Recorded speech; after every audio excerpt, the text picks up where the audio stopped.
ಹಾಂ, ಇಲ್ಲೇ ವಿದ್ಯಾರ್ಥಿಗಳು ಸ್ವಲ್ಪ ಲಕ್ಷ್ಯ ಕೊಟ್ಟು ನೋಡಬೇಕು. ಇದು ಬಹಳ ಮಹತ್ವದ. ಇದು ಭಿನ್ನ ರಾಶಿ ಲೆಕ್ಕ. ಭಿನ್ನ ರಾಶಿ ಇತ್ತು ಅಂತಂದ್ರೆ ಪಾತ್ರೆಯ ಅಳತೆ 1 ಲೀಟರ್ ಅಂತ ತಿಳ್ಕೊಬೇಕು. ಭಿನ್ನ ರಾಶಿ ಇತ್ತು. ಆಮೇಲೆ ಶೇಕಡಾಗ ಇತ್ತು ಅಂತಂದ್ರೆ ಶೇಕಡದಾಗಿರ್ತ 100 ಲೀಟರ್ ಎಂದು ತಿಳಿಯುವ. ಈಗ ಹೆಂಗೆ ತಿಳ್ಕೊಬೇಕು? ಭಿನ್ನ ರಾಶಿ ಅದಂದ್ರೆ ನೀರಿನ ಗಾತ್ರ ಎಷ್ಟು? 1 ಲೀಟರ್ ಅಂತ ತಿಳಿದು 5/8 ಭಾಗ ತುಂಬ್ಯಾನ ಅಂತಂದ್ರೆ ಇದು ನೀರಿನ ಗಾತ್ರ 1 ಲೀಟರ್ ಅಂತ ತಿಳ್ಕೊಬೇಕು. ಭಿನ್ನ ರಾಶಿ ಅಂತಂದ್ರೆ 1 ಲೀಟರ್ ಇದನ್ನ ತಿಳ್ಕೊಬೇಕು. ನೋಡಿ, 1 ಡ್ರಮ್ ಪಿಪಾಯಿಲೆ 5/8 ನೀರಿನಿಂದ ತುಂಬಿದೆ. ಖಾಲಿ ಭಾಗ 8ರೊಳಗೆ 5 ಕಳೆದ್ ಬಿಡ್ರಿ, 8ನೇ 3 ಖಾಲಿ. ಯಾಕಂದ್ರೆ ಇನ್ನೂ ತುಂಬಬೇಕಾಗಿದೆ. ಇನ್ನೂ 75 ಲೀಟರ್ ನೀರು ತುಂಬಬೇಕಾಗಿದೆ ಈಗ ನಿಮಗೆ. ಅಂದ್ರೆ ಖಾಲಿ ಭಾಗ ಇದಕ್ಕೆ ಈಕ್ವಲ್ ಆಗ್ತದೆ. 75 ಲೀಟರ್ಗೆ ಖಾಲಿ ಭಾಗ ಹೆಂಗೆ ತಿಳ್ಕೊಬೇಕು? ಇದು ತುಂಬಿದ ಭಾಗ ಅದ ಅಂದ್ರೆ ಖಾಲಿ ಭಾಗ 8ರೊಳಗೆ 5 ಕಳೆದ್ರೆ ಏನು? 8/3 ಖಾಲಿ ಭಾಗ ಆಯ್ತು. 8/3 ಖಾಲಿ ಭಾಗ ಇದ್ದಾಗ 1 ಲೀಟರ್ ಸಾಮರ್ಥ್ಯ ಇರ್ತದ. ಏನು? 8/3 ಅಥವಾ 3/8 ಖಾಲಿ ಇದ್ದಾಗ 1 ಲೀಟರ್ ಸಾಮರ್ಥ್ಯ ಇರ್ತದ. 75 ಲೀಟರ್ ನೀರು ಹಾಕಿದಾಗ ಅಂದ್ರೆ ನೀರು 75 ಲೀಟರ್ ಹಾಕಿದ್ರೆ ಅದು ಪಾತ್ರೆ ತುಂಬುತ್ತದೆ. ಅಂದಾಗ ಆ ಪಾತ್ರೆಯ ಕೆಪಾಸಿಟಿ ಸಾಮರ್ಥ್ಯ ಎಷ್ಟು ಅಂತ ಕೇಳ್ತಾರೆ. ಅವಾಗ ನಾವು ಹೆಂಗೆ ತಿಳ್ಕೊಬೇಕಂದ್ರೆ ರೀತಿ ಪ್ರಕಾರ ತಿಳಿಸ್ತೀನಿ.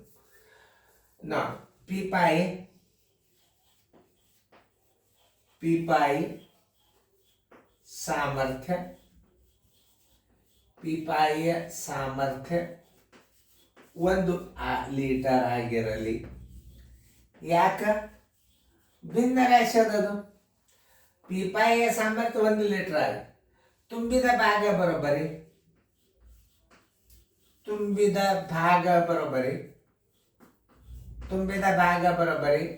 5/8 ಭಾಗ.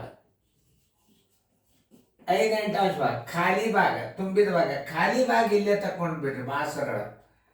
ಖಾಲಿ ಭಾಗ ಬರೋಬ್ಬರಿ 8ರಾಗ 5 ಕಳೆರಿ 3/5. ಇದು 3/8 ಲೀಟರ್ ಖಾಲಿ ಭಾಗ. ಖಾಲಿ ಭಾಗ ಅಂದ್ರೆ ಈ 3/8 ನೀರು ಹಾಕಬೇಕಾಗ್ಯದ ಅಂದ್ರೆ ತುಂಬುತ್ತದ. 5/8 ತುಂಬ್ಯದ. ಈಗ ಖಾಲಿ ಎಷ್ಟದ? 3/8 ಅದ. ಇದನ್ನ 1ನೇ 1ರೊಳಗೆ 5/8 ಕಳೆದ್ರು ಬರ್ತದೆ. 2ನೇ ರೀತಿ 1ನೇ 1 ಮೈನಸ್ 5/8 ನೋಡ್ರಿ, ಬರೋಬ್ಬರಿ 8/8 ಮೈನಸ್ 5/8 ಈಸ್ ಈಕ್ವಲ್ ಟು 8/3. ಇಷ್ಟು ಮಾಡ್ಕೋತ ಕುಡಿದ್ಕಿಂತ ಟೈಮ್ ಮಾಡ ಅಪೋಸಿಟ್ ಮಾಡಿಬಿಟ್ರೆ ಮುಗಿದೋದು. 1ನೇ 1ರೊಳಗೆ 5/8 ಕಳಿದಂದ್ರೆ 8ನೇ 8ರೊಳಗೆ 5/8 ಕಳೆದ್ರೆ 3/8 ಬರ್ತದೆ. 3/8 ಬರೋಬ್ಬರಿ 3/8 ಖಾಲಿ ಇದ್ದಾಗ 1 ಸಾಮರ್ಥ್ಯ ಇರ್ತದೆ. ಇದರದು ಪಿಪಾಯ ಸಾಮರ್ಥ್ಯ 1 ಲೀಟರ್. 1 ಲೀಟರ್ ಸಾಮರ್ಥ್ಯ. 75 ಲೀಟರ್ ನೀರು ಹಾಕಬೇಕಾಗ್ಯದ. 75 ಲೀಟರ್ ಅಂದ್ರೆ 3/8ಕ್ಕೆ 75 ಲೀಟರ್ ಸಂಬಂಧ ಬರ್ತದೆ. ಬರೋಬ್ಬರಿ ಎಷ್ಟದ ಸಾಮರ್ಥ್ಯ? 75 ಗುಂಡ್ಲೆ 1 ಸರ್ವತ್ ಬಾಗಲೆ. ಇಲ್ಲಿ ಭಿನ್ನ ರಾಶಿ ಬಂತಂದ್ರೆ ಮ್ಯಾಲೆ 8 ಆಗ್ತದ, ತಳ 3 ಆಗ್ತದೆ. ಇದನ್ನ ನೆನ್ಪಿಟ್ಕೋಬೇಕು ನೀವು.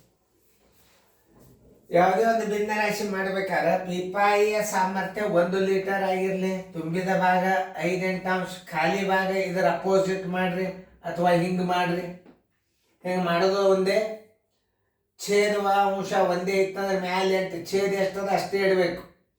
1ನೇ 1 ಬಂತು ಅಂದ್ರೆ ಈ ಛೇದ ಎಷ್ಟದ? ಮ್ಯಾಲೆ 8 ಇಡ್ರಿ, ತಳಗೆ 8 ಇಟ್ಟು 5/8 ಕಳೆದು ಬಿಟ್ರೆ 3/8 ಬರ್ತದೆ. ಇಷ್ಟು ಮಾಡಿದ್ರೆ ಮತ್ತೊಂದು 2 ಮಿನಿಟ್ ಟೈಮ್ ಹಚ್ಚು. ಇದು ಈ 75 ಲೀಟರ್ ಇದಕ್ಕೆ ಸಂಬಂಧಪಟ್ಟದ್ದು. 75 ಲೀಟರ್ ಖಾಲಿ ಭಾಗಕ್ಕೆ ಸಂಬಂಧ. 75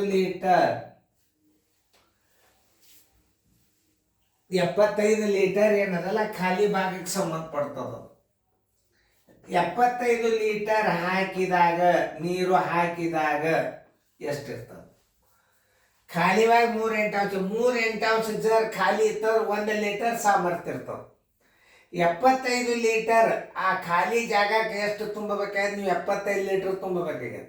ಅಂದ್ರೆ ಆ ಪಿಪಾಯ ಸಾಮರ್ಥ್ಯ ಎಷ್ಟದ ಅಂದ್ರೆ 3 1 3 25 200 ಲೀಟರ್ ಸಾಮರ್ಥ್ಯ ಎಷ್ಟದ ಅಂದ್ರೆ 200 ಲೀಟರ್. ಪಿಪಾಯಿಯ ಸಾಮರ್ಥ್ಯ ಬರೋಬರಿ ರೀತಿ ಪ್ರಕಾರ ಗೊತ್ತಲ್ಲ. ಪಿಪಾಯಿಯ ಸಾಮರ್ಥ್ಯ 200 ಲೀಟರ್. ನೋಡಿ 200 ಲೀಟರ್ ಅಂತಂದ್ರೆ ಉತ್ತರ ಸಂಖ್ಯೆ ಎಲ್ಲಿದೆ ನೋಡ್ರಿ, ಎ. ನೋಡ್ರಿ ಈಗ ಎರಡೂ ರೀತಿ ತೋರಿಸ್ತಾನೆ. ಈಗ 75 ಈಗ 200 ಲೀಟರ್ ಸಾಮರ್ಥ್ಯ ಅದ. 200 ಲೀಟರ್ ಸಾಮರ್ಥ್ಯ ಅದ, ನೆನ್ಪಿಟ್ಕೋರಿ. 200 ಲೀಟರ್ ಸಾಮರ್ಥ್ಯ ಅದನ ಅಥವಾ ಇಲ್ಲ ನೋಡಿ, ಸುಮ್ ತಾಳೆ ಮಾಡಿ ನೋಡಿ. 75 ಲೀಟರ್ ಖಾಲಿ ಅದ. ಇನ್ನು 275 ಕಳೀರಿ 125 ಆಯ್ತು. ಇದನ್ನು ಕನಿಷ್ಠ ರೂಪಕ್ಕೆ ತಗೋರಿ. ನೋಡ್ರಿ 25 3 25 8 200. ನೋಡ್ರಿ ಇದ್ರದ್ದು ಖಾಲಿ ಭಾಗ 3 8 ಅಂಶ ಮಾಡ್ತಿಲ್ಲ ನೋಡ್ರಿ. ತುಂಬಿದ ಭಾಗ ನೋಡ್ರಿ 25 5 25 8 ನೋಡ್ರಿ ಎಷ್ಟು ಮತ್ತು ಖಾಲಿ ಭಾಗ 5 8 ಅಂಶ. ನಿಮಗೆ ಸುಮ್ಮನೆ ನಾನು ತಿಳಿಸಿ ತೋರಿಸಿದ್ದೆ. ನಾನು ಕರೆಕ್ಟ್ ಅದನೋ ಇಲ್ಲೋ. 125 ಅಲ್ಲಿ ನೀರು ತುಂಬಿದಂತ ಅರ್ಥ. 5 8 ಅಂಶ ಭಾಗ ಅಂದ್ರೆ ಎಷ್ಟು ತುಂಬಿದಂಗ ನೀರ 125 ಲೀಟರ್ ತುಂಬಿದಂಗ. ನೋಡ್ರಿ ಸರಿಯಾಗಿ ಅರ್ಥ ಮಾಡ್ಕೋ. ಪಿಪಾಯ ಸಾಮರ್ಥ್ಯ 1 ಲೀಟರ್ ಆಗಲಿ, ತುಂಬಿದ ಭಾಗ 5 8 ಅಂಶ, ಖಾಲಿ ಭಾಗ 5 8 ಅಂಶದ ವಿರುದ್ಧ 8 3 ಅಂಶ ಖಾಲಿ ಭಾಗಕ್ಕೆ ಸಂಬಂಧಪಡ್ತದೆ 75 ಲೀಟರ್. 3 8 ಅಂಶ ಖಾಲಿ ಇದ್ದಾಗ 1 ಲೀಟರ್ನ ಸಾಮರ್ಥ್ಯ 1 ಲೀಟರ್ ಸಾಮರ್ಥ್ಯ 1 ಲೀಟರ್ ಸಾಮರ್ಥ್ಯ 1 ಲೀಟರ್ ಸಾಮರ್ಥ್ಯ ಅಂದ್ರೆ ಕೆಪಾಸಿಟಿ. ಅದರ ಲೀಟರ್ ಎಷ್ಟು ಸಾಮರ್ಥ್ಯ ಹಿಡಿತದಪ್ಪ ಅಂತಂದ್ರೆ 1 ಲೀಟರ್ ಹಿಡಿತದ. 75 ಖಾಲಿ ಜಾಗ ತುಂಬಿದ್ರೆ ಆ ಪಾತ್ರೆ ಅಳತೆ ಎಷ್ಟಿರ್ತದೆ 200 ಲೀಟರ್. ಬೇಕಾದಂಗೆ ತಲೆ ಇತ್ತು ಇಂಥವು ಗಾಡಿ ಇಂಥವೆಲ್ಲ ಗಣಾಕೃತಿಗೆ ಸಂಬಂಧಪಡ್ತಾವ. ಇಂಥವನ್ನೆಲ್ಲ ಗಣಿತಗಳನ್ನ ಸರಿಯಾಗಿ ನೋಡ್ಕೋರಿ, ಚಂದಂಗೆ ಬಿಡಿಸೋಣ.